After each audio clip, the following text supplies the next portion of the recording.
Nous sommes rencontrés il y a maintenant 5 ou 6 ans à l'occasion des Talents du Pays d'Aix où on avait 600 personnes au casino. D'ailleurs, Frédéric Régis, qui est avec nous, m'a succédé à la présidence du GEPA et continue les mêmes choses encore mieux que moi. Et je me souviens d'une prestation qui nous avait fait très plaisir parce que tu avais quand même bousculé pas mal de choses et j'espère que tu feras la même chose aujourd'hui. Alors, rapidement, tu as une formation droit, Sciences Po Paris, ESSEC, l'Université de Bocconi, qui est d'ailleurs présidée par notre Mario Conti. En 2011, tu as créé Women's Up, une association mêlant les thématiques du genre et de génération. En 2013, tu as lancé The Boson Project, qui est un cabinet de conseil qui a comme caractéristique de se poser la question du, c'est pas le capital humain qui est le véritable trésor et le seul levier qui va transformer de manière pérenne les organisations. Donc là, je vous cite. En 2014, tu deviens officier de réserve, enseigne de vaisseau de réserve, donc marine nationale, et dans l'optique de créer des ponts entre la société civile et le monde militaire, un sujet qui m'intéresse beaucoup. J'ai fait la même chose que toi et l'IHEDN, et c'est un vrai sujet. Tu as créé en 2017 avec l'école de guerre un rendez-vous annuel qui s'appelle la Croisée des mondes, toujours dans le même objectif de croiser les regards civils et militaires. Absolument. En 2018, tu crées un concept inédit qui est Tchatch, et quelque chose de très important aujourd'hui qui est de réhabiliter la pensée complexe. Les pensées réductrices auxquelles on assiste aujourd'hui sont dramatiques. En 2019, tu figures dans The Thinkers 50 Radar Class, qui répertorie non pas les 50, mais les 30 personnalités à suivre pour leurs idées révolutionnaires en termes de leadership, de business et de management. Bon, tu es conférencière, auteur d'un certain nombre d'articles, d'enquêtes. Je n'aurai pas le temps d'en faire la liste. Et une phrase que tu cites dans ta bio qui me convient tout à fait est une citation de Saint-Exupéry. L'avenir, tu n'as point à le prévoir, mais à le permettre. Voilà, Emmanuel, je vais laisser la parole à Denis, qui sera monsieur Loyal aujourd'hui.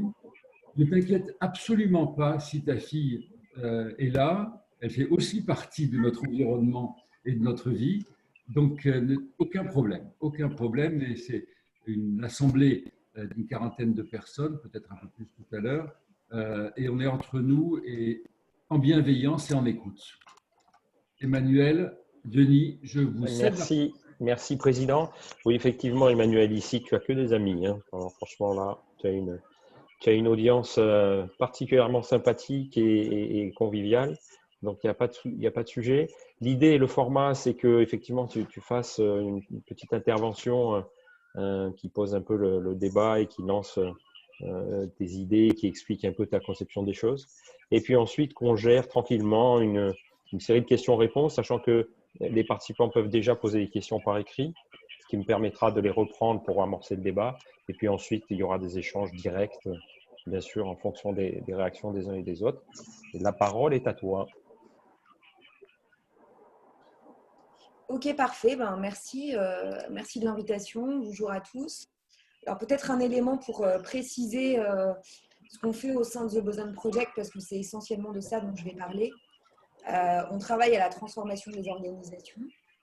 On a un seul métier, un seul domaine d'expertise, et qui est d'une vasteté immense, qui est l'excellence humaine, dont on considère que c'est un levier nécessaire, non suffisant, mais absolument nécessaire de la performance durable.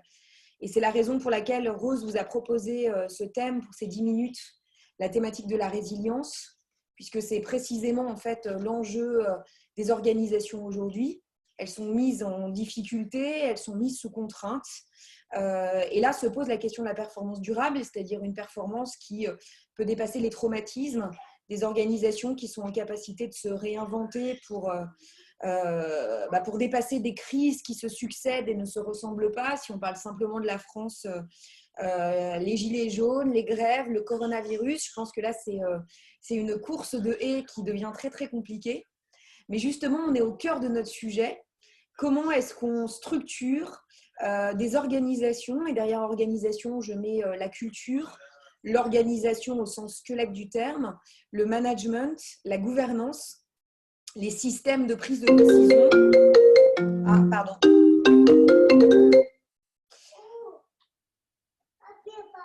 Ah oui. Comment structure-t-on des systèmes de gouvernance qui permettent d'être résilients, donc d'être plastiques? Et là, la conviction qu'on a, et si on n'en avait qu'une, ça serait celle-ci, c'est que ce sont les hommes et les femmes qui font la différence, que c'est en effet cet atout qui est l'excellence humaine qui permet de s'en sortir. Alors, pour structurer un peu mon propos, parce que je reste juriste de formation, qu'est-ce que c'est que la résilience? La résilience, pour avoir préparé cette intervention avec des militaires, c'est la capacité à sortir de traumatismes profonds, à prendre du recul et à ne pas être rempli de symptômes post-traumatiques.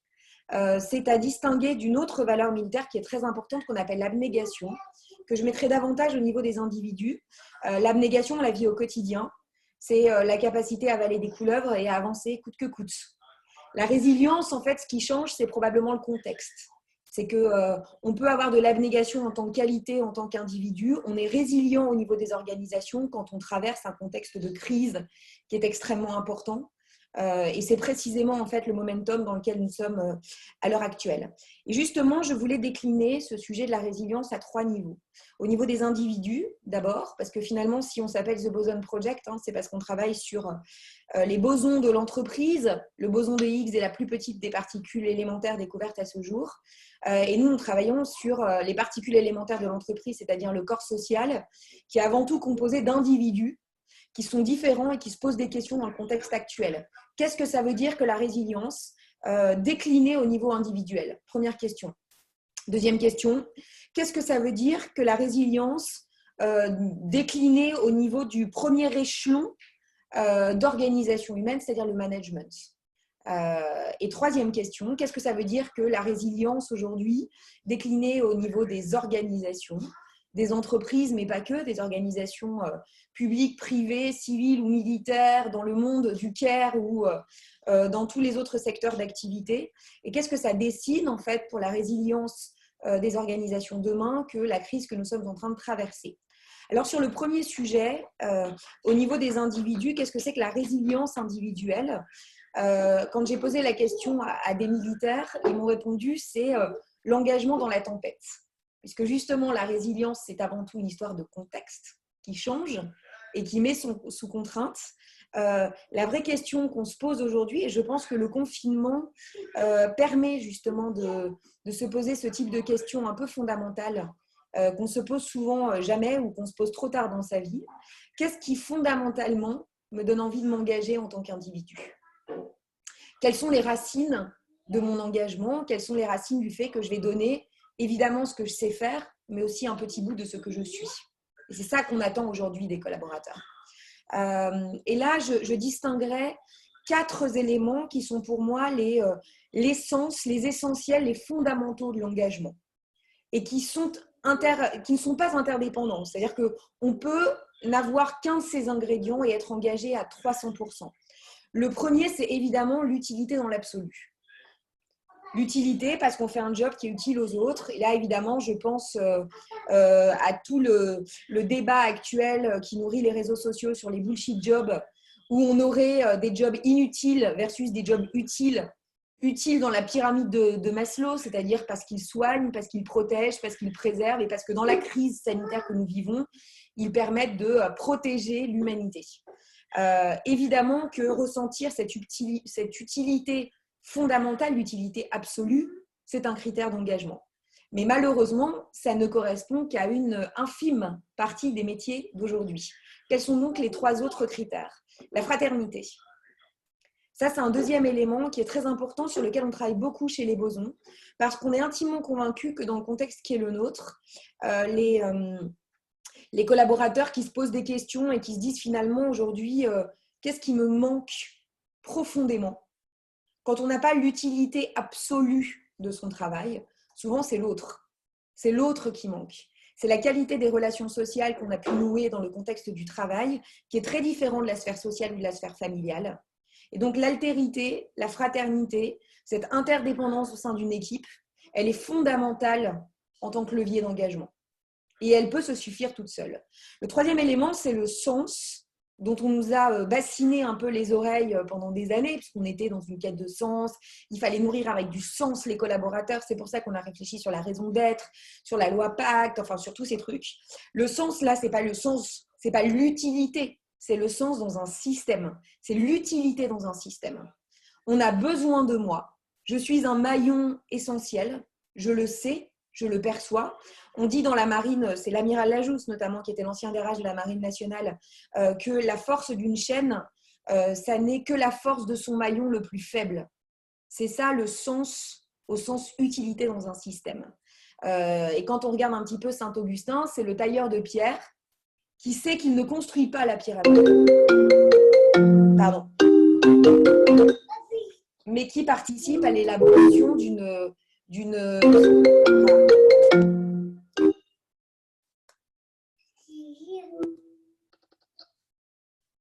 excusez-moi. Attendez. Je reconnecte ma fille avec son papa, histoire qu'elle soit... Voilà, tiens, c'est le tailleur de pierre qui sait qu'il ne construit pas la pyramide, mais qui, néanmoins, est un maillon fondamental et le perçoit. Et puis, le dernier élément, c'est l'appartenance, le sentiment d'appartenance à quelque chose, qui peut être une très belle institution, qui peut être le monde du luxe, qui peut être un secteur d'activité, qui peut être une boîte qui claque. Et donc, je me dis, ben voilà, mon job, il n'a peut-être pas une utilité absolue. Peut-être que je n'ai pas fondamentalement du sens dans le système. Peut-être que je n'ai pas des liens interpersonnels avec une qualité extrêmement forte des relations sociales que j'ai avec mes collègues. Mais à minima, en fait, le fait de travailler dans cette boîte-là, ça dit de moi quelque chose. Là, derrière... Ah, Eulalie. Pardon, je règle le problème.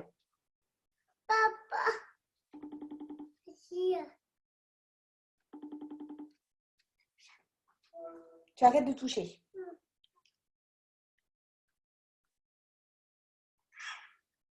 Voilà.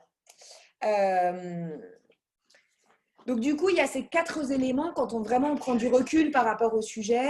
L'utilité dans l'absolu, la fraternité, le sens, c'est-à-dire l'utilité dans un système et le sentiment d'appartenance. La résilience, c'est ça, c'est-à-dire qu'on a cet ingrédient fondamental sans lequel rien ne fonctionne.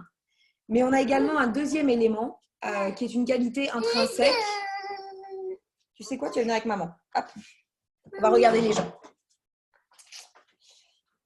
Voilà. Il y a une qualité intrinsèque qui est la résilience personnelle. C'est quoi votre niveau de résistance personnelle? Et ça, pareil, quand on travaille sur le sujet des forces spéciales, qui sont probablement une des organisations les plus résilientes et les hommes les plus résilients qu'on puisse observer. Eux ont justement des techniques de sélection des hommes et des femmes qui vont puiser au-delà des critères de motivation et d'engagement, cette qualité intrinsèque qui est que quoi qu'il advienne, coûte que coûte, je serai plastique et je tiendrai. Ça, c'est au niveau on est au niveau des individus. Quand on va au niveau du management et du leadership et qu'on se dit « Ok, très bien ». Donc là, on a besoin que les hommes et les femmes, les bosons, les particules élémentaires de l'entreprise soient résilients et soient au rendez-vous. Qu'en est-il de la responsabilité managériale? La responsabilité managériale par rapport à ce sujet de la résilience, selon moi, il a 3 leviers dont il dispose, qu'il doit absolument exercer, qui sont les fondamentaux du management, mais sans lesquels la résilience et la résistance des hommes et des femmes ne sert strictement à rien. Ce premier corollaire, c'est la reconnaissance. C'est que fondamentalement, en fait, même si vous avez de l'utilité, de la fraternité, de l'appartenance, une utilité dans le système, s'il n'y a pas de reconnaissance sur le temps long, là on parle bien de levier de performance durable, et le manager est un maillon fondamental de cette performance durable. Si on n'arrose pas les plantes, à un moment donné, elles s'étiolent. Le deuxième élément, c'est la confiance. C'est que quand je vais prendre des risques, quand je vais être plastique dans l'adversité, quand je vais être au rendez-vous, à un moment donné, j'attends du système qu'il lâche prise pour me laisser de l'autonomie. Et ça, c'est une responsabilité managériale fondamentale et c'est un des leviers de management sur le temps long. Et le troisième élément, c'est la transparence des règles du jeu, qui aussi, sur le temps long, est vecteur de méritocratie. Et le fait que, oui, je m'engage, oui, je vais être comme le roseau qui plie, mais ne rompt jamais dans la tempête, c'est ça la résilience. Mais tout le monde est logé à la même enseigne. Et donc, l'organisation, par le prisme du management, est en capacité de reconnaître en fait cet engagement-là, cette méritocratie.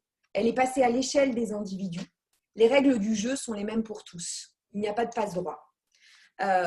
Dans un contexte de crise comme celui qu'on vit, à côté de ces leviers de management qui permettent de maintenir la résilience individuelle sur le temps long, il y a un autre élément qui est fondamental et qui, à mon avis, va fondamentalement manquer dans les organisations aujourd'hui au sortir de la crise, c'est qu'on attend des managers et des leaders de manière générale qu'ils soient des chefs dans un contexte de crise. C'est-à-dire avoir la capacité, plus que jamais, à être au rendez-vous sur ces leviers de temps long qui permettent de garantir le meilleur de la résilience humaine, tout en étant des chefs de guerre. Un chef de guerre, qu'est-ce que c'est? C'est quelqu'un qui est en capacité de donner des ordres, des consignes claires, qui va fédérer autour d'un cap et qui ne va pas venir nous emmerder, excusez-moi le terme, avec des problématiques d'ego ou des grandes idées. Quand on est dans le momentum de la crise, il n'y a plus de sujet d'individu, il n'y a plus de turpitude, il n'y a plus la place à la tergiversation. Et ce qu'on dit dans la marine, ce qui est vrai à mon avis dans l'entreprise, c'est qu'il vaut mieux une mauvaise décision que pas de décision du tout. Surtout dans un contexte comme le nôtre. Dans la tempête, il est trop tard pour asseoir sa légitimité. La légitimité, elle aura été assise en amont par un exercice intelligent des leviers managériaux et donc de cette responsabilité managériale et par la capacité à être un chef. Le deuxième attribut que doit avoir un chef dans la tempête, c'est la capacité à faire émerger des leaders. Et là aussi, je vais aller chercher dans l'univers militaire des éléments qui me semblent indispensables, mais on dit dans l'armée qu'il y a des commandants de temps de paix et des commandants de temps de guerre. Le commandant Nelson, par exemple, qui a libéré Londres, était clairement un commandant de temps de guerre, puisqu'en temps de paix, il était désobéissant, il était rebelle, il était irrespectueux, il était incommandable. Mais quand on a été concrètement dans des crises majeures, on va chercher quelqu'un qui a, en bottom-up, par la base, un respect, une légitimité absolument incontestable et qui a cette capacité double que doit avoir un chef de trancher, de définir un cap et d'identifier et de favoriser l'émergence d'autres leaders que lui-même et notamment ces leaders de temps de crise. Donc, le contexte de crise, qui fait qu'on parle aujourd'hui de résilience managériale, de résilience du leadership, c'est un contexte qui exacerbe toutes les capacités d'un chef en mode crise et on voit bien qu'il doit avoir cette double compétence dans son cerveau et cette double compétence dans ses pratiques de chef, à la fois continuer à assurer les leviers du temps long qui sont des vecteurs de succès de la résilience individuelle, et en même temps être en capacité de réagir en mode chef de guerre sur des compétences qui sont attendues et qui sont propres. Non. Hop. Si on devait résumer cette partie sur le management, globalement, il est trop tard quand ton mec s'est pris une balle dans la jambe et qu'il est en train de mourir, de lui demander le nom de sa femme. C'est trop tard. Et donc, c'est avant qu'il faut être en capacité de créer ces liens et cette légitimité managériale de chef. C'est pendant qu'il faut prendre les décisions et c'est a posteriori et pendant l'action qu'on récupère le fruit de son travail. Au niveau organisationnel maintenant, qu'est-ce que tout cela nous dit sur les enjeux des entreprises d'aujourd'hui, mais surtout les entreprises de demain? La résilience organisationnelle, pour moi, c'est 3 éléments. Le premier élément, c'est qu'on a un modèle social qui est aligné. C'est-à-dire qu'on a des organisations, là je ne parle plus ni des collaborateurs, ni du management ou du leadership de la fabrique à chef, je parle bien de l'entreprise dans son modèle d'organisation. On a une organisation qui est... Chut, après. On a une organisation qui est parfaitement alignée, c'est-à-dire que... Arrête de parler, elle me dit. J'arrête bientôt de parler. Une organisation qui est parfaitement alignée, qui a un modèle de management, un système d'organisation, un modèle de gouvernance, c'est-à-dire la répartition du pouvoir et des responsabilités en haut lieu, un système d'organigramme, des systèmes d'innovation, des systèmes de développement des hommes et des femmes qui sont parfaitement cohérents par rapport à l'objectif à atteindre, par rapport à la raison d'être de cette entreprise. Ça, c'est un des véritables enjeux qui préexistaient à la crise que cet impératif d'alignement. Il devient encore plus crucial post-crise parce que personne ne s'engagera pour une entreprise qui est dissonante. Plus que d'alignement, en réalité, on parle là d'ancrage. Et c'est probablement ça que le contexte de crise va renforcer. C'est qu'à fond, il s'agissait d'être à minima aligné entre ce que je dis, entre ce que je fais, entre ce que je produis, la manière dont je fonctionne, ce que je raconte au client final, ce que je raconte aux collaborateurs. Demain, il s'agira d'être ancré. L'ancrage, c'est plus que de l'alignement, c'est plus que de l'agilité. C'est la capacité à avoir des fondamentaux. Et donc là, j'arrive sur mon deuxième point. C'est que le deuxième ingrédient d'une résilience organisationnelle qui permettra aux entreprises de sortir de la crise avec panache, c'est la présence d'un capital immatériel consolidé. Non, tu attends. Et ce capital immatériel consolidé, en fait, il ne se décrète pas. Ce n'est pas parce qu'on fait un exercice de communication fantastique avec des consultants qu'on a un capital immatériel qui fonctionne. Ce n'est pas parce que EDF décide qu'il éclaire la ville que fondamentalement, on a un capital historique, générationnel, de prise en considération des hommes et des femmes sur le temps long, de respect des parties prenantes, de politique de gestion des sous-traitants qui sont alignés. On a la chance chez les Bosons de beaucoup travailler avec la famille Mullier, qui est une grande famille d'entrepreneurs dans le Nord, et qui ont toujours considéré depuis le début des aventures entrepreneuriales, ça fait 70 ans maintenant, que le principal actif des organisations était ce patrimoine immatériel, qui est un patrimoine très complexe à qualifier, puisque c'est à la fois le capital humain, c'est le capital organisationnel, c'est le capital culturel, c'est le capital marque, c'est le capital managérial, c'est le capital historique, le capital de valeur. Mais tout ça fera probablement la différence demain. Troisième élément qui fera la différence entre une entreprise... Chut, tu vas rappeler papa, toi. Troisième élément, c'est la capacité d'avoir investi, et c'est là qu'on rentre dans la chose la plus compliquée, d'avoir investi dans ce patrimoine immatériel au fur et à mesure des années et des générations. Ce que j'entends par là, c'est que finalement, la résilience est un investissement. La résilience est une histoire de fric qu'on a mis sur le soft pendant des années, en se disant que demain, peut-être, ça nous servirait dans un contexte de crise important. La résilience, ça coûte cher. Et tenir la résilience quand il ne se passe rien est un acte de courage managérial extrêmement peu répandu. Montre-moi ta maison, mon cœur, s'il te plaît. Et ça, c'est un véritable sujet qui me semble très contemporain, en fait, par rapport aux enjeux d'aujourd'hui. C'est que vous voyez tous les cabinets de conseil, tous les dirigeants un peu préoccupés, faire des tribunes dans tous les sens, des podcasts dans tous les sens, en se disant « mais qu'est-ce qu'on va changer ?» Mais en réalité, ceux qui vont survivre sont ceux qui ont préparé ça, et pas depuis 2 ans, qui l'ont préparé depuis des années, et qui ont investi dessus. Parce que la qualité managériale, la capacité à identifier les bonnes causes racines en termes d'engagement, la capacité à passer à l'échelle cette excellence, cette expertise humaine, ce n'est pas quelque chose qui s'improvise en 6 mois, parce que là, on est le nez face aux enjeux. Donc, ces 3 éléments, l'alignement du modèle social, une organisation qui est parfaitement alignée, qui est cohérente, qui prend ses racines davantage dans une raison d'être un peu hors sol, mais dans des fondamentaux. Ces fondamentaux eux-mêmes prenant ancrage dans un capital immatériel qui a été consolidé au fil des années et sur lequel on a investi, ce sont là pour moi les 3 éléments qui sont absolument structurants de ce qu'est la plasticité organisationnelle.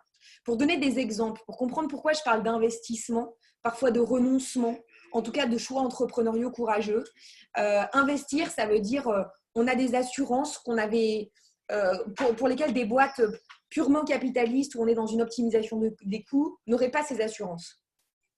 C'est très trivial, hein, mais on travaille beaucoup avec des organismes de prévention, avec Harmonie Mutuelle par exemple. Vous avez des entreprises qui ont toujours investi d'un point de vue assurantiel, d'un point de vue prévention sur leurs hommes et leurs femmes clés depuis des années. Vous avez des logiques d'horaires aménagés, d'intrapreneuriat, etc., qu'on a permis, qu'on a favorisé et qui finalement ont créé le terreau fertile pour qu'aujourd'hui on soit en capacité d'avoir cette plasticité organisationnelle. Donc vous voyez, j'ai fait un petit voyage très rapide en partant de qu'est-ce que c'est que la résilience au niveau individuel, comment est-ce qu'on la passe à l'échelle dans un système de management avec des chefs qui sont aujourd'hui particulièrement attendus sur une double compétence. Mais encore fallait-il qu'avant la crise, ils aient consolidé leurs compétences managériales de base pour être en capacité aujourd'hui de tirer le meilleur de cette résilience individuelle. Et qu'est-ce que ça veut dire des organisations qui vont s'en sortir demain? Là, on passe au niveau des organisations avec des enjeux beaucoup plus complexes d'alignement, de préexistence d'un capital immatériel, d'investissement qui ont été réalisés et qui devront être faits demain pour faire en sorte que cet état d'exception donne une plasticité à l'entreprise. Un dernier élément pour terminer mon propos, enfin deux dernières conclusions qui sont des convictions en fait que je voulais vous partager. Je pense que les entreprises qui vont survivre sont évidemment les entreprises qui n'ont pas attendu pour se doter de ces 3 étages de la fusée, mais qui ont cette capacité à switcher d'un mode à l'autre. On a eu la chance de travailler, je vous l'ai dit, beaucoup pour la Marine nationale, mais également pour le nucléaire chez EDF, pour Enedis, pour RTE. C'est des entreprises qui ont en commun, en fait, d'avoir un mode guerre. On est capable de switcher en mode crise. Et là, on ne parle pas d'agilité au sens digital, un peu marketing du terme. On parle véritablement de capacité culturelle, managériale et organisationnelle à avoir 2 modes de fonctionnement. Un mode en résilience absolue et un mode en fonctionnement normal. Avec sur le fonctionnement normal, l'investissement de la résilience, c'est-à-dire de l'investissement dans l'excellence humaine. Je pense que les entreprises qui auront préparé cette capacité au switch entre les 2 modes sont les entreprises qui vont le mieux se sortir de cette situation. Et ce n'est probablement pas les entreprises les plus cool, en tout cas de l'ère post-crise. Là, on parle davantage d'entreprises historiques, d'entreprises dans l'industrie, d'entreprises qui font face à des enjeux potentiels de crise nucléaire, de crise climatique qui viendraient mettre sous contrainte, par exemple, les 40 000 salariés de Enedis. Mais Enedis a appris et s'est entraîné à switcher du mode normal au mode crise en permanence. Ça, c'est un ingrédient qui est absolument fantastique dans la sortie de crise, qui va beaucoup plus loin que l'agilité.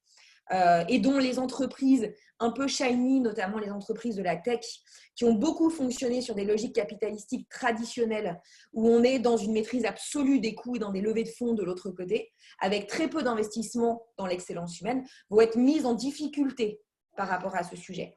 Le deuxième élément, c'est que je pense que là, d'un point de vue plus communicationnel et marketing, ce qui va probablement changer, c'est qu'avant la crise, on était dans une période vocale.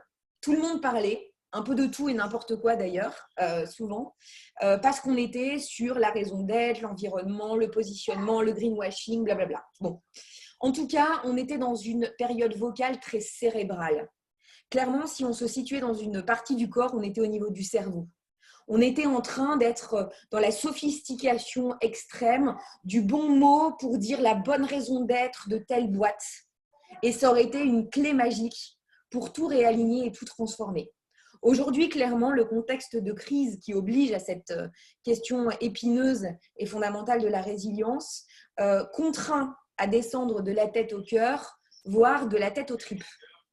Et si on descend au niveau des tripes, en fait, on est sur des sujets très différents qui sont beaucoup plus complexes que de la sophistication intellectuelle pour imaginer une raison d'être, mais qui vont sur des questions comme est-il possible de designer un management de la fraternité? Est-il possible de modéliser la résilience organisationnelle? Qu'est-ce qui fait fondamentalement la différence dans le ventre des hommes et des femmes qui vont s'engager pour vous? Donc, on descend de la tête pour aller au niveau du ventre. On va sur des questions qui sont profondément humanistes, mais qui sont bien plus tripales et tribales que ce qu'on a connu jusqu'à présent. Et donc, je pressens dans les années à venir, et ça sera le mot de la fin, un espèce d'écart type qui va se creuser, parce que finalement, il y a deux choix entrepreneuriaux, et c'est principalement des entrepreneurs qui sont derrière la caméra, deux choix entrepreneuriaux qui vont s'offrir à nous. Une logique très Milton Friedman qui consiste à resserrer les coûts au maximum, à s'agenouiller sur ce qui a toujours fonctionné, essayer de limiter la casse. Et une logique très différente qui va consister à probablement investir davantage dans l'excellence humaine, à se poser des questions qu'on aurait qualifiées de métaphysiques il y a 6 mois et qui sont aujourd'hui l'alpha et l'oméga de l'engagement, donc de la survie d'un paquet de PME, de TI et de grands groupes. Et je pense qu'il n'y aura plus vraiment de place pour la communication superficielle entre les deux, qui était majoritaire avant la crise, où le sujet, c'était essentiellement ça. C'est comment doit-on se positionner sur des problématiques de raison d'être, d'objet social augmenté, etc. Je pense que demain, il y aura la réalité de la survie qui fait que vous aurez d'une part des entreprises qui auront choisi la voie capitalistique traditionnelle en resserrant tout ce qui peut être resserré, en coupant les budgets RH, les budgets marketing, les budgets de communication, les budgets de transformation, etc., en se disant on sauve ce qui peut l'être. Et de l'autre côté, des gens qui étaient déjà sur ce chemin et qui avaient déjà investi, qui probablement auront mieux tenu le cap que leurs congénères et qui investiront encore davantage pour designer des modèles d'organisation un peu différents. Fondamentalement, ça change la définition qu'on donne de l'entreprise. Donc, voilà ce que je voulais vous partager. J'espère que la démonstration était fluide malgré les petites interruptions intempestives. Merci Emmanuel. Non, il n'y a pas eu d'interruption. Moi, j'ai rien remarqué en tout cas. Tant mieux. J'ai rien vu, j'ai rien remarqué. Il n'y a pas de souci. Ça m'a paru extrêmement fluide et très intéressant. Je pense qu'il va y avoir pas mal de questions. Notamment, je crois que André. Alors, André, c'est marrant parce qu'aujourd'hui, tu t'appelles Latreille. Je ne sais pas pourquoi, mais j'ai eu du mal à repérer que c'était toi. Mais je crois que c'est toi qui as une question à poser. Et en fait, j'avais la même question, mais je te laisse la poser à propos des jeunes entreprises. Vas-y.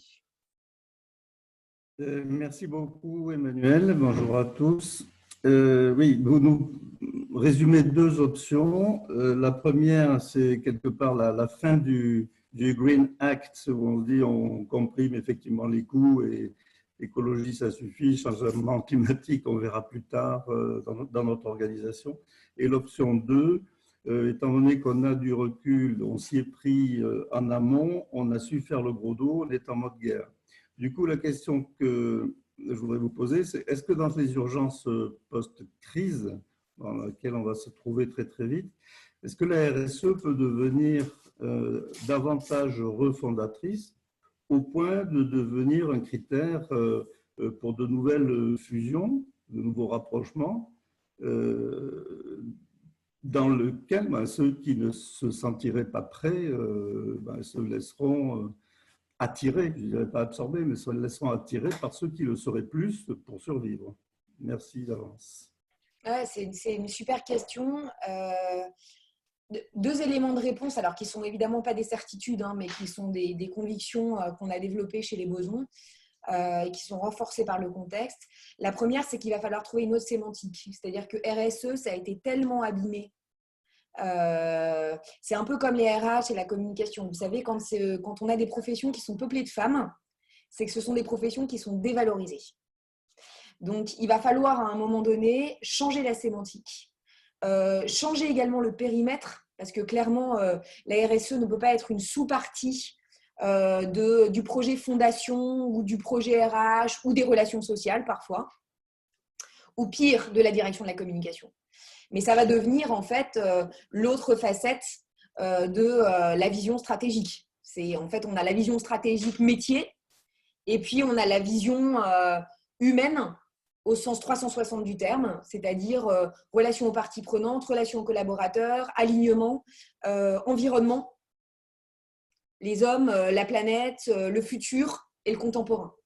Ça, c'est le premier élément. Deuxième élément, je ne sais pas si ça va répondre exactement à votre question, mais je pense que oui. C'est-à-dire que je pense que les rapprochements d'entreprises vont se faire sur l'autel d'arbitrages un peu différents et que clairement, si notre intuition est juste, c'est-à-dire si demain, on voit émerger deux territoires très écartés en termes d'entreprise, ça va être compliqué d'avoir le mariage de la carpe et du lapin.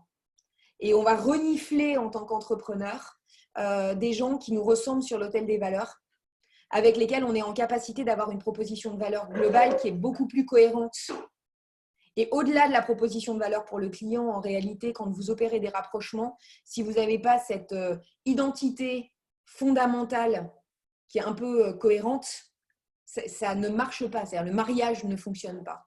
Donc oui, je pense que ça va changer les rapprochements. Après, est-ce que ça va changer le M&A, ce qui est une autre question, mais qui est la question derrière votre question. Est-ce que ça va changer la manière dont on fait des deals dans le monde de la finance? Franchement, là, j'en doute.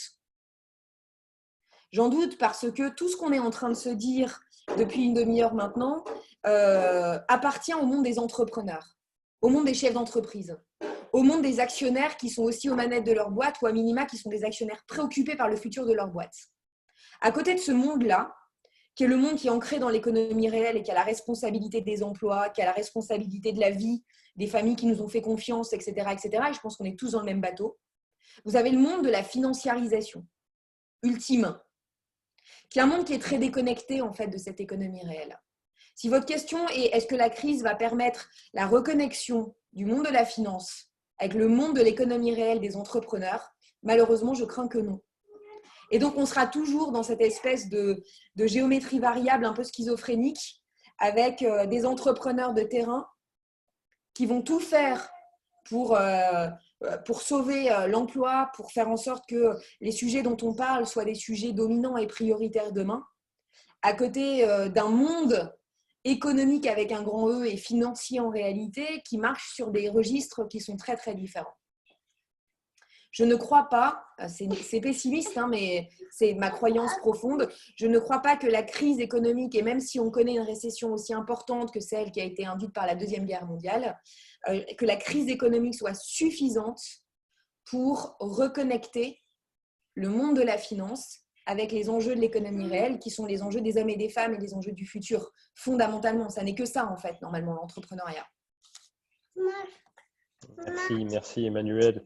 On va retrouver un autre virus.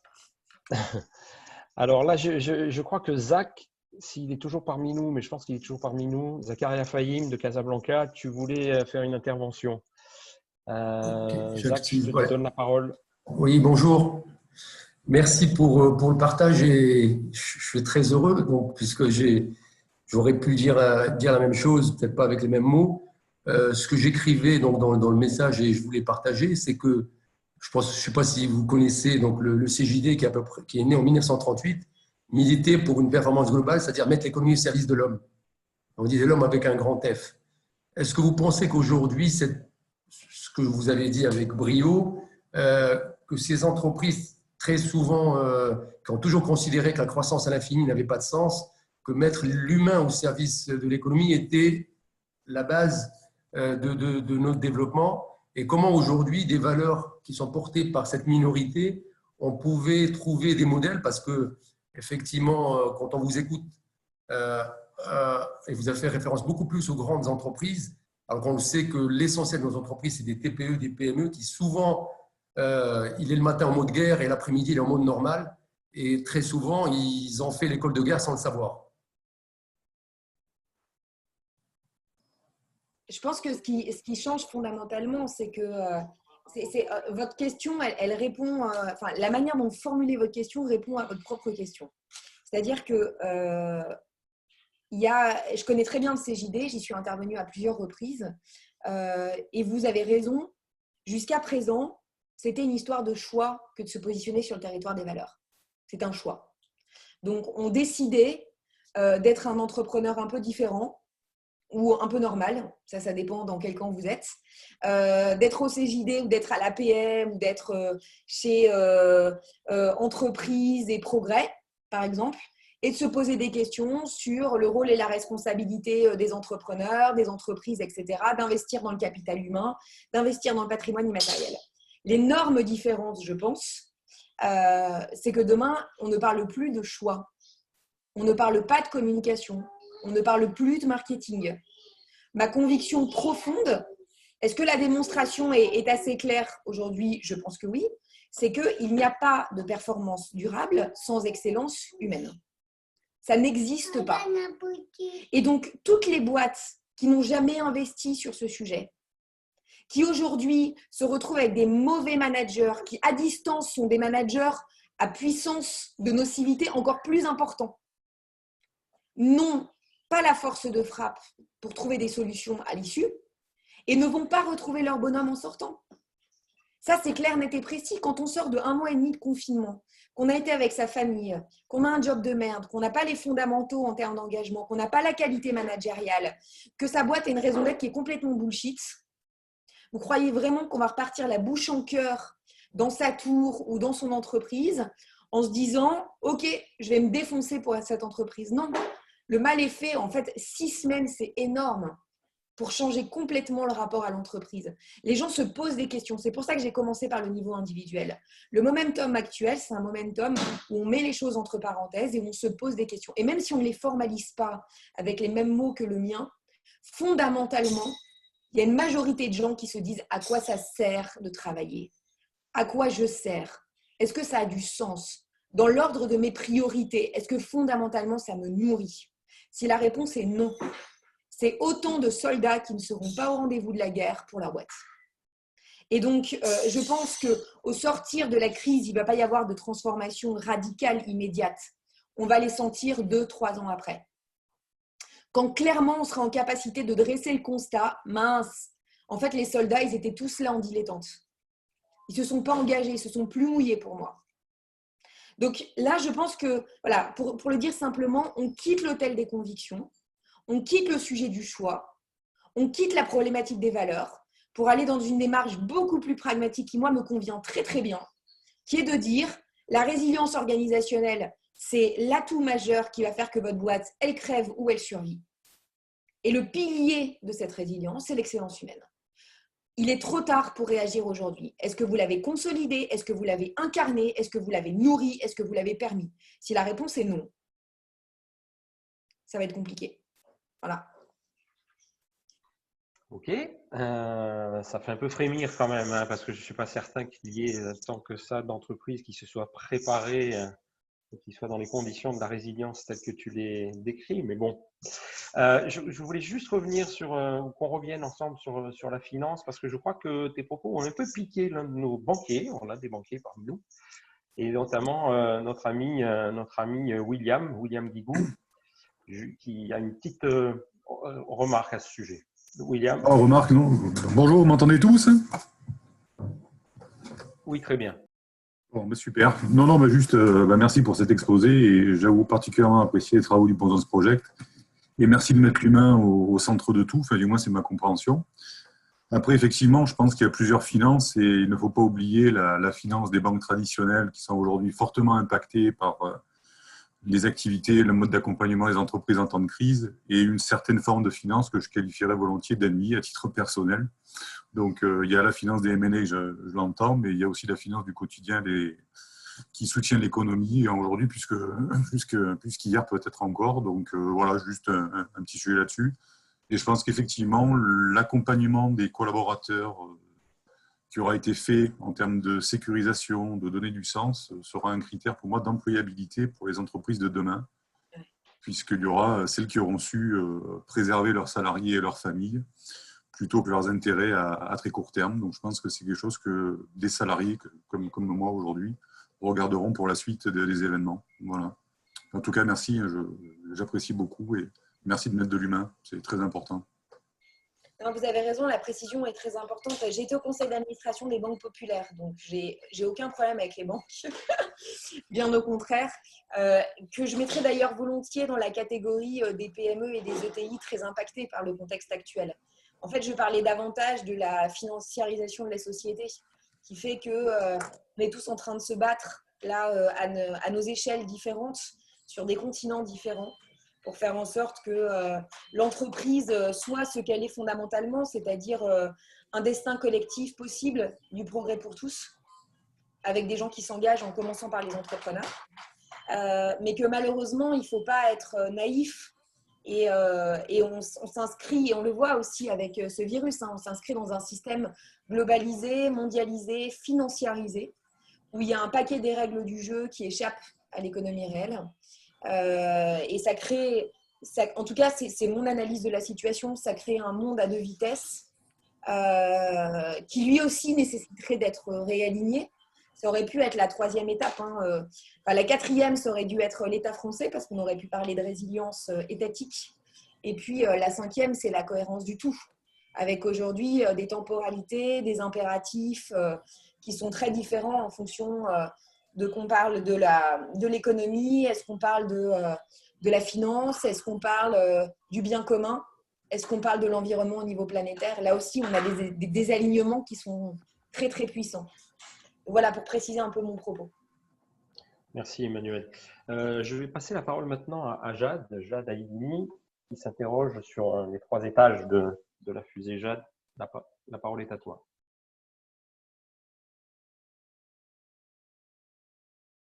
Micro, Jade, micro, active ton micro. Hop là, voilà. Donc, je voulais vous remercier pour la qualité de l'exposé. J'aurais mis un petit rappel concernant les 3 étages de la fusée. Et par la suite, c'est comment les appliquer concrètement maintenant. Peut-être, je pense qu'il est un peu trop tard. Et par après aussi, comment les mettre concrètement en application avec nos collaborateurs. Votre question, c'est quoi exactement? Concernant les 3 étages de la fusée. Oui, ça j'ai entendu, mais c'est quoi la question sur ces 3 étages? J'aurais mis un rappel, en fait, pour pouvoir les reciter à nouveau. Okay. Et ensuite, bon, je suppose que, est-ce que maintenant, il est encore possible de les mettre en application ou pas? Et par après aussi, après la crise, parce que je suis, on va dire, un nouveau manager, un jeune nouveau manager, donc j'apprends et c'est des sujets qui m'intéressent et sur lesquels j'aimerais avoir un peu plus d'informations. Okay. C'est ça en fait. Est-ce qu'il est encore temps pour ceux qui ne se seraient pas préparés? Alors là, je vais vous citer un ami que j'adore, que vous devriez inviter, qui s'appelle Gilles Boeuf, qui est un écologue du Collège de France, qui dit il est trop tard pour être pessimiste. Donc il est toujours temps. Voilà, il n'est jamais trop tard. Les 3 étages de la fusée, donc j'ai commencé par le niveau individuel, en posant la question de quels sont les fondamentaux de l'engagement, donc de la résilience, du fait qu'on tienne. Là, je vous ai parlé de l'utilité dans l'absolu, de la fraternité, du sens, c'est-à-dire l'utilité dans un système, et de l'appartenance à un collectif, à un métier, à un statut. Ensuite, on est allé au 2e niveau, qui est la gestion du collectif. Là, on ne parle pas des individus, c'est le management et le leadership. C'est la responsabilité des managers et des leaders que de passer la résilience à l'échelle. En temps normal, ils ont à leur arbalète 3 cordes, la reconnaissance pour arroser la plante et pour favoriser l'engagement et donc la résilience sur le temps long. La confiance, indispensable pour favoriser l'autonomie, le libre arbitre, l'esprit d'initiative. Et la transparence, ils sont les gardiens de la transparence des règles du jeu parce que derrière cela, vous avez la méritocratie. Et on ne s'engage pas dans un système qui est opaque, où les règles sont différentes pour les uns et pour les autres. En mode crise, puisque c'est ça dont il s'agit, j'ai partagé les 2 compétences de base que doit avoir un leader ou un manager pour être en capacité de tirer le meilleur de ses hommes et c'est attendu de lui pour qu'il soit un chef de guerre. La capacité à donner des ordres, des consignes claires et à fédérer autour d'un cap, à décider. Et on le voit d'ailleurs sur les discussions autour de Macron. Hein, on s'en fout que ça soit la bonne ou la mauvaise décision, mais l'ouverture des écoles, au moins ça met tout le monde d'accord en disant c'est un chef, il a décidé, il prend des risques, il y va. Deuxième élément, c'est faire émerger des leaders potentiels, puisque le commandement en temps de crise et le commandement en temps de paix ne sont pas les mêmes. Troisième étage de la fusée, au niveau organisationnel, comment est-ce qu'on arrive à avoir des organisations, petites ou grandes, qui sont en capacité de cultiver cette résilience, qui sont plastiques, plus qu'elles ne sont agiles. Et là, j'ai partagé 3 ingrédients. L'alignement du modèle social. Il est aligné sur quoi? Il est aligné sur une encre. Et là, on parle de patrimoine immatériel, on parle de capital immatériel consolidé. Et troisième élément, c'est l'investissement. C'est qu'il n'y a pas de patrimoine immatériel décrété. Il n'y a que des choses qui ont été éprouvées, investies, nourries au fur et à mesure du temps qui passe. Voilà les 3 étages. Et oui, évidemment qu'il est encore temps. Évidemment qu'il est encore temps. Heureusement d'ailleurs, ça serait terrible sinon. J'allais dire, effectivement, ce serait terrible. Mesdames, Sylvie, Rose, Anne, Astrid, on ne vous entend pas, alors qu'on a une présence féminine assez forte par rapport à l'habitude. Qui veut prendre la parole? Anne? Oui, bonjour Emmanuel, et merci d'être avec nous ce matin. Je vous ai écouté plein de fois ces dernières années. Et il y a un sujet que vous avez soulevé dans une des dernières, il y a quelques années, hein, une conférence que vous donniez, c'était le temps, où tout s'accélère.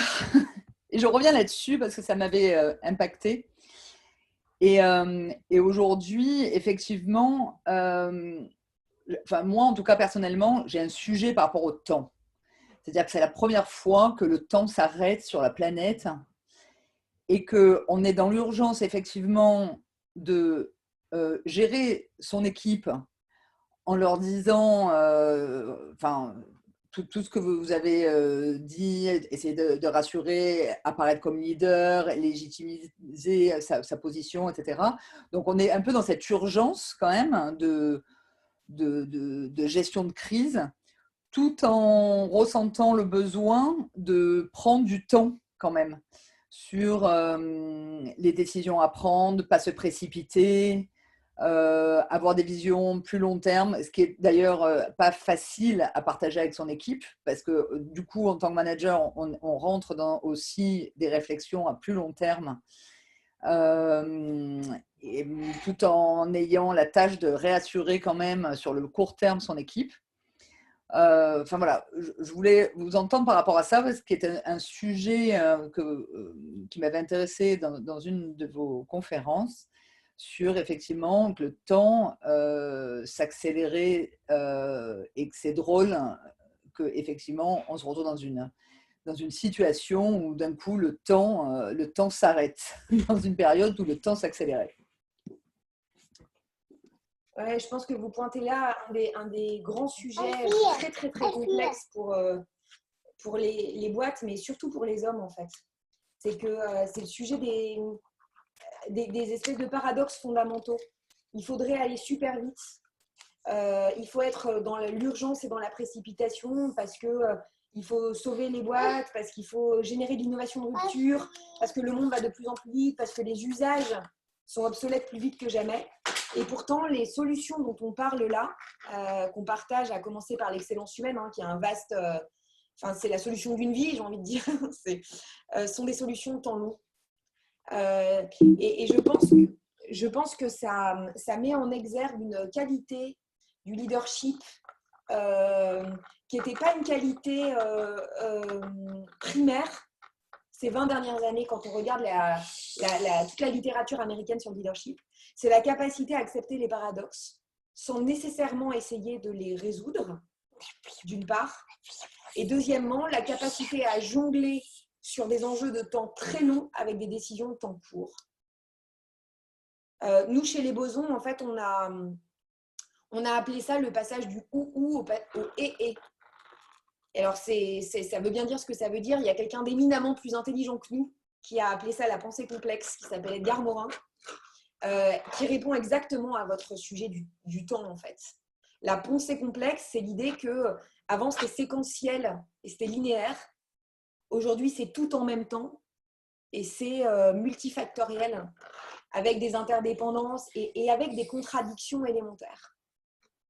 Et je pense que c'est une des principales difficultés de l'époque, c'est d'accepter fondamentalement la complexité pour des cerveaux qui sont éminemment cartésiens et qui aimeraient bien pouvoir modéliser, qui aimeraient bien pouvoir avoir des plans qui tiennent la route sur lesquels on ne revienne pas, faire des paris qui soient suivis de succès en se disant bah oui, on savait que les prospectivistes de l'UNESCO, que la démographie aurait bougé comme ça et donc par anticipation, etc. etc. On est dans l'incertitude et dans la complexité et je pense que le temps est un des sujets qui questionne le plus. Et décliné à l'échelle opérationnelle, ça a donné dans les entreprises qui ont pris conscience de ça, des plans de très court terme, de 6 mois, de 3 mois, de 1 an, adossés à des visions sur 30 ans.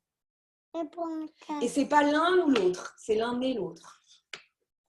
C'est pour ça que j'ai beaucoup référence à la Marine nationale, parce que en fait, c'est pour moi l'expérience qui m'aide le plus pour accompagner les dirigeants et les entreprises qu'on accompagne, parce que fondamentalement, quand vous êtes sur un bateau de guerre, dans la tempête, on est dans un monde complexe. On est dans une complexité technologique absolument inouïe, notamment quand on est sur le chargeur. On est dans l'incertitude la plus totale. Vous êtes dans l'humilité nécessaire parce que vous ne savez pas ce qui peut se passer. C'est une géométrie variable permanente et pourtant la marine, par rapport à cet élément marin, a façonné des modèles de leadership, des systèmes de management, des modèles d'organisation et des systèmes d'engagement qui performent. Donc, il y a des choses à aller chercher là-bas, dans l'espèce de sérénité absolue des marins. D'ailleurs, c'est très intéressant avec les bosons, on est en train de préparer un petit cahier au sortir de la crise sur le regard que portent les marins sur la crise actuelle. Ouais. Ils sont d'une sérénité fantastique, parce qu'ils sont tellement habitués à gérer ça. D'abord, ils sont très critiques, et beaucoup moins stressés que la population normale. Et je pense que les conseils qu'ils pourraient donner au sortir de la crise seront particulièrement éclairants pour les chefs d'entreprise. Ok, merci Emmanuel. Je vais redonner la parole, je le fais rarement, mais je vais redonner la parole à Zach parce qu'il va nous remettre en ligne un peu avec quand même ce qui fait partie de notre ADN, c'est-à-dire l'entreprise et l'entrepreneur africain. Zach, je te donne la parole. Oui, merci Denis. Je me permets de revenir sur un sujet important. Je pense que vous le savez, quand on parle de l'Afrique, on considère que l'informel, il va, selon les chiffres officiels, entre 40% jusqu'à 90%. Et ma question, c'est que depuis des années que je travaille sur un peu comment aider les gens à sortir de l'informel, on se rend compte qu'on a beaucoup sur l'Afrique qui sont ce que j'appelle moi des hors-la-loi malgré eux, des gens qui sont retrouvés dans l'informel parce que quand ils ont créé leur boîte il y a 20, 10, 30 ans, ils n'avaient pas les moyens d'avoir un capital suffisant pour créer une société parce qu'il n'y avait pas des véhicules comme on pourrait avoir du type auto-entrepreneur qui permet de démarrer à zéro, puis après on se développe.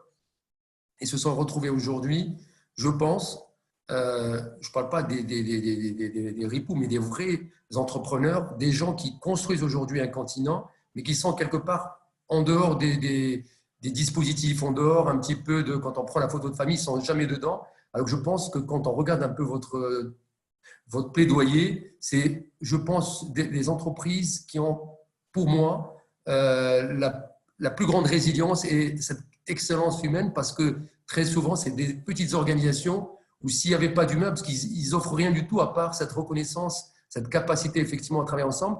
Je ne sais pas si vous avez déjà travaillé dans ce type d'environnement et qu'est-ce que vous pensez, comment on pourrait ramener ces gens qui sont aujourd'hui dans l'informel dans ce nouveau monde, parce que là, on le voit maintenant avec le Covid-19, par exemple, beaucoup de gens qu'on a mis dans le formel, je parle par exemple au Maroc sur les auto-entrepreneurs, n'ont aucune aide parce qu'effectivement, on n'a pas pensé à eux, on a pensé aux gens qui sont dans l'informel parce qu'il y a à peu près 4 millions de personnes qu'il faut soutenir par exemple au Maroc, on a pensé aux gens qui sont dans les entreprises parce que son salaire ils sont identifiés. Et puis, il y a tous ceux qui arrivent, souvent, on ne sait pas où les positionner. Donc, ma question, c'est est-ce que votre modèle, il est plutôt un modèle, on va dire, qui s'applique à l'Occident, ou est-ce que c'est un modèle qu'on pourrait remettre, disons, d'une certaine manière, dans notre vrai monde aujourd'hui, qui, à mon avis, prendra un peu de temps pour ressortir ces gens de l'informel vers l'informel?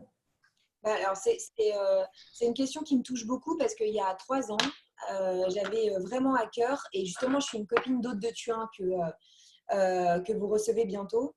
J'avais à cœur de développer l'expertise et la philosophie Boson sur le continent africain.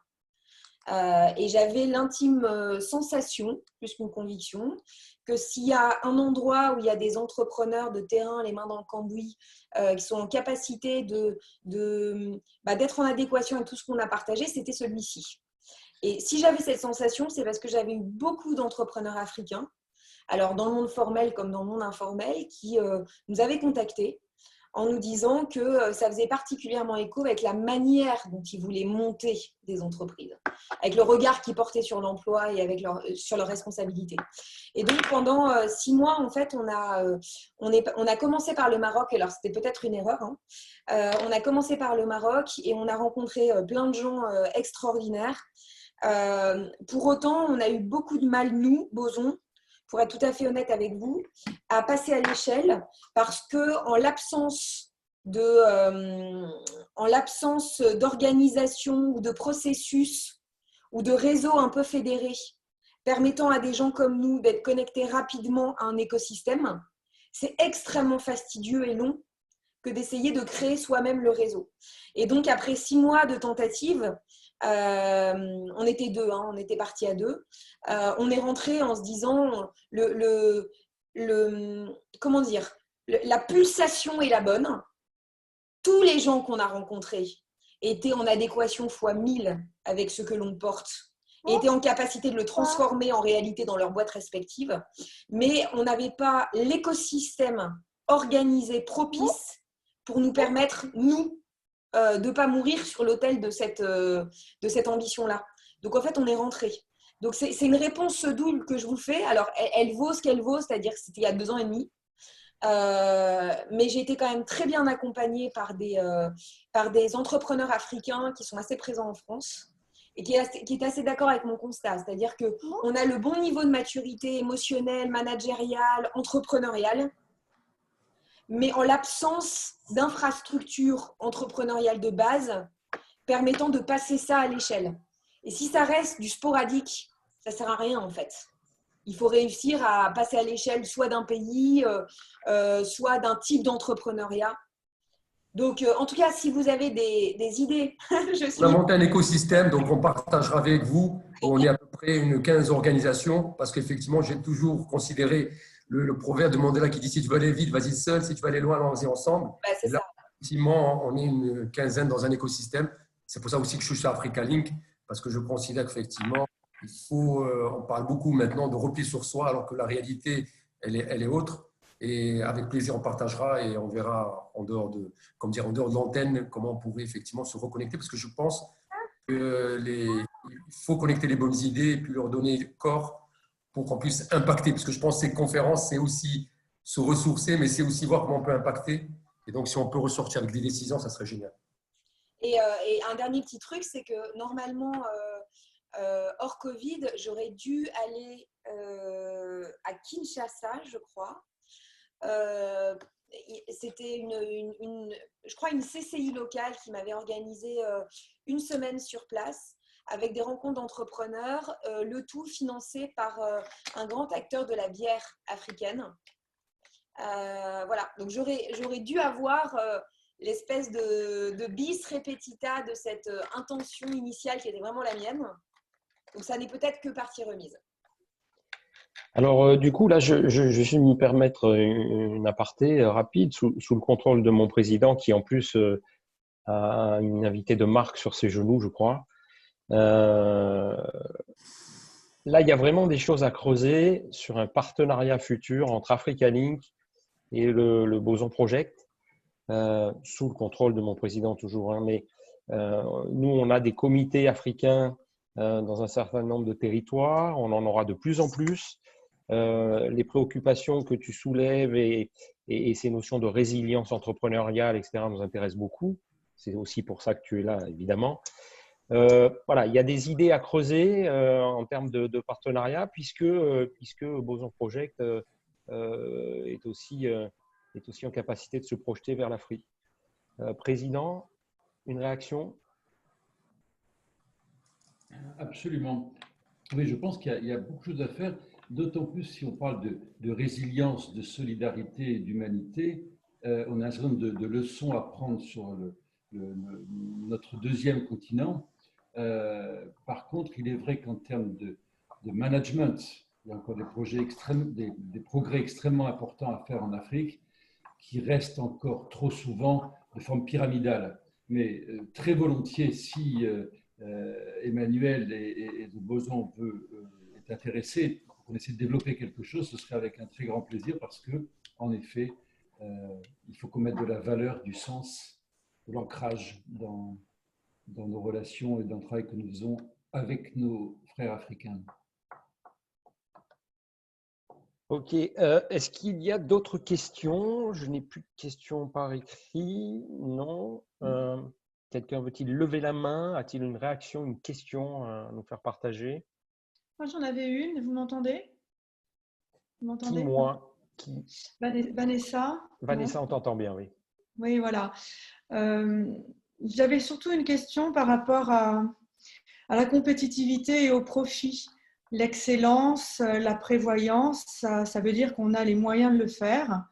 Et aujourd'hui, dans le monde d'aujourd'hui, on voit bien que on fait produire très très loin pour gagner beaucoup. Comment concilier cette nécessité d'être plus que rentable et la résilience? Est-ce que c'est pas antinomique en fait?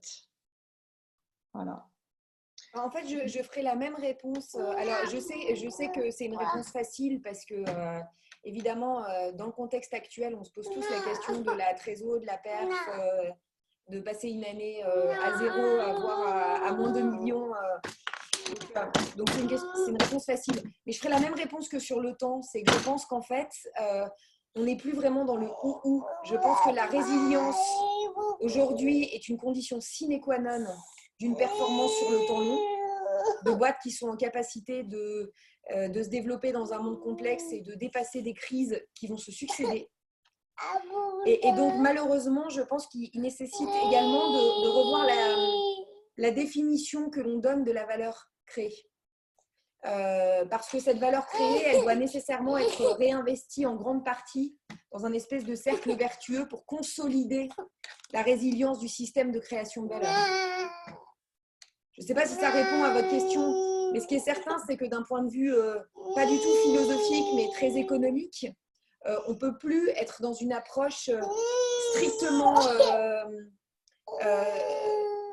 financière de la valeur créée et que c'est une valeur globale en fait qu'il va falloir qu'on prenne en compte. Et quelle est la valeur de la capacité à survivre sur le temps long? Elle est absolument immense. Donc comment est-ce qu'on investit de manière circulaire pour permettre ça? Je pense que c'est ça le changement de paradigme. Hein. Vous avez totalement raison. L'excellence humaine coûte cher. Mais est-ce que sans cet investissement, il peut y avoir de la performance durable? Je ne crois pas. Bien sûr. Donc, là, on revient sur des choix entrepreneuriaux et vous savez, sur cette espèce de pas de doigt que j'évoquais tout à l'heure, avec deux chemins qui s'offrent à nous. Est-ce qu'il y en a un des deux qui est meilleur que l'autre? Je n'en sais rien. Ce qui est sûr, c'est que moi, je m'inscris résolument dans un et je pense que en dehors de celui-ci, c'est quand même compliqué de faire la différence, à moins de s'appeler Amazon. Okay. Merci beaucoup.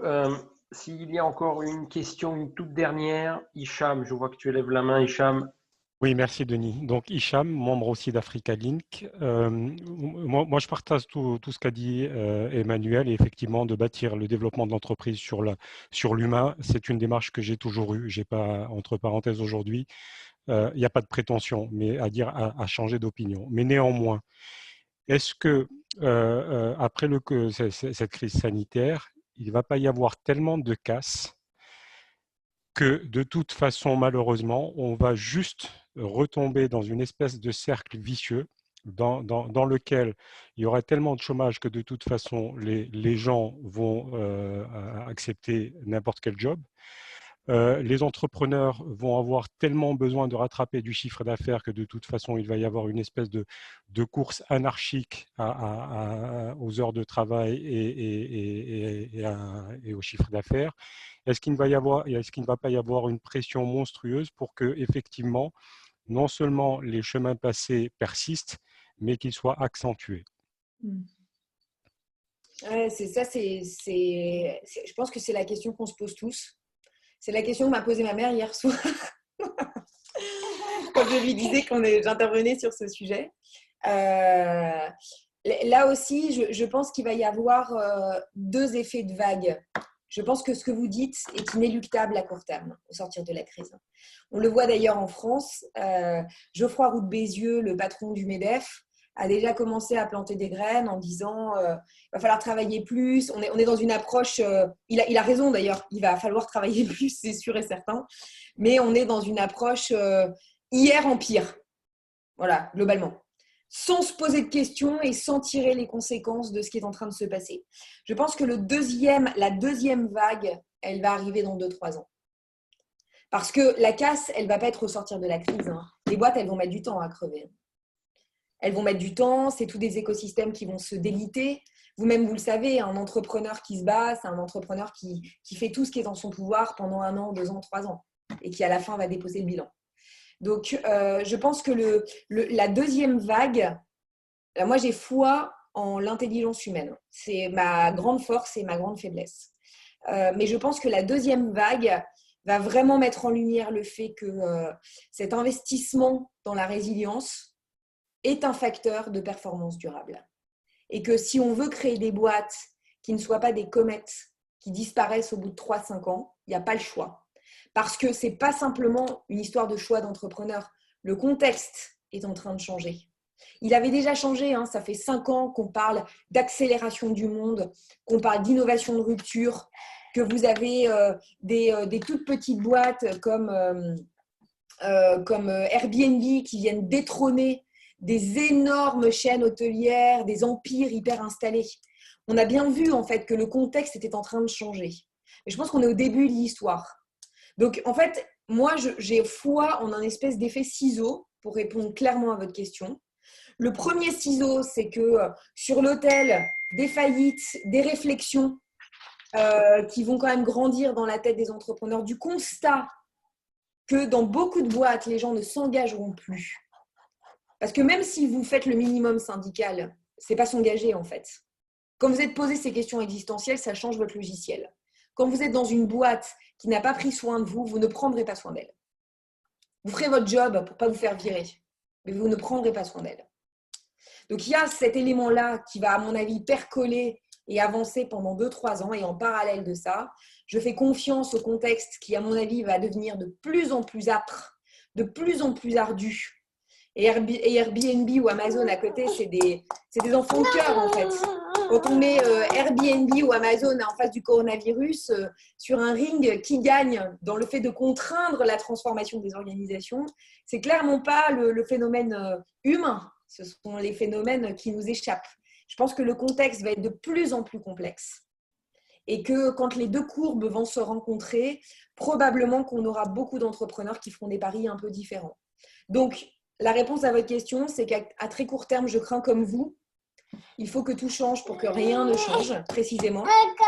Mais je pense que dans 3-5 ans, on n'aura clairement plus du tout le choix. Ok, merci Emmanuel. Je comptais passer la parole à notre ami Abdelaziz, mais je crois qu'il doit avoir un petit problème de connexion. Il a disparu de mon écran, de nos écrans radars. Président, je me demande s'il n'est pas temps de libérer Emmanuel, qui est en train de gérer une situation compliquée. Et qui... Libérer Eulalie, en fait. C'est ça. Voilà. Parce que la situation, je crois, devient un peu compliquée, même si je te remercie, Emmanuel, tu as fait preuve d'une plasticité, d'une résilience et d'une adaptabilité remarquable pour la situation. Que pour vous, ça n'a pas entaché la qualité du... Enfin, absolument pas, vraiment pas. Vraiment pas. Yves, je te laisse le mot de la fin. Merci à tous, merci Emmanuel. Pas de déception sur ce rendez-vous, je suis très heureux qu'on ait pu aborder tous ces sujets. Et merci à Eulalie aussi, bien entendu.